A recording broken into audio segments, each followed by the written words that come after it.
అందరికీ నమస్కారం. ఓం divine nine channel కు స్వాగతం. హనుమంతుని సందేశం. హనుమంతుడంటే ఒక అంకిత భావం, బుద్ధి బలం, స్థిరమైన కీర్తి, నిర్భయత్వం, వాక్ నైపుణ్యం, వీటన్నిటిని సమ్మేళనం. అంటే ఈ లక్షణాలన్నిటికీ అసలైన సిసలైన ఉదాహరణం హనుమంతుడని భావం. సముద్రంలో 100 యోజనాల దూరాన్ని ఒక గోవు గిట్ట చేసిన గుంటలోని నీళ్లను దాటినట్లుగా దాటడం, విశ్వ విజేతలైన రాక్షస వీరులు నేకులను దోమలగా నలిపివేయటం, బంగారు మేడల లంకా నగరాన్ని తన తోకకున్న మంటతో భస్మీపటనం చేయటం, ఇవన్నీ హనుమంతుడి వీరత్వాన్ని లోకానికి తెలియజేసి అనేక సంఘటనలో కొన్ని మాత్రమే. హనుమంతుడు సాటిలేని బలం కలవాడు, మేరు పర్వతం లాంటి శరీరం కలవాడు, రాక్షస జాతి అనే కారడవిని కూల్చివేసిన కారుచిచ్చు లాంటి వాడు అంటూ ఇంతా చెబితే సముద్రమంతా ఉన్న అతడి శక్తిలో నీటి బొట్టంత చెప్పినట్లు మాత్రమే. సముద్రాన్ని దాటడానికి లేచిన హనుమంతుడు అంగాదాది పేర్లలో నేను లంకా నగరానికి వెళ్తున్నాను, ఎప్పటికి తిరిగి వస్తానో చెప్పలేను, కానీ సీతమ్మ జాడను కేవలం తెలుసుకోవడమే కాదు, ఆ తల్లిని చూసి వస్తాను,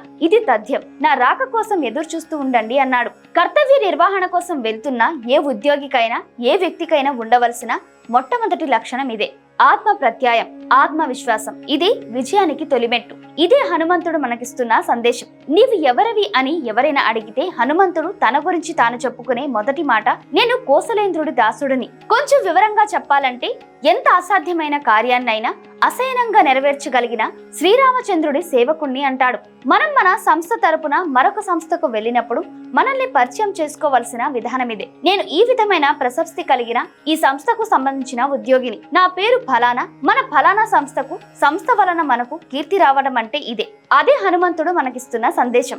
వినయం వల్లనే వ్యక్తిత్వం రాణిస్తుంది అన్నదానికి హనుమంతుడే నిదర్శనం. ఆయన సముద్రాన్ని దాటి, అబ్బా ఇది సామాన్యమైన పనేమి కాదు, మాలో ఏ 4-5 దీనికి సమర్థులు అంటూ సుగ్రీవుడి పేరు, మరొక 2-3 పేర్లు చెప్పి చిట్ట చివరినే తన పేరును చెప్పుకున్నాడు.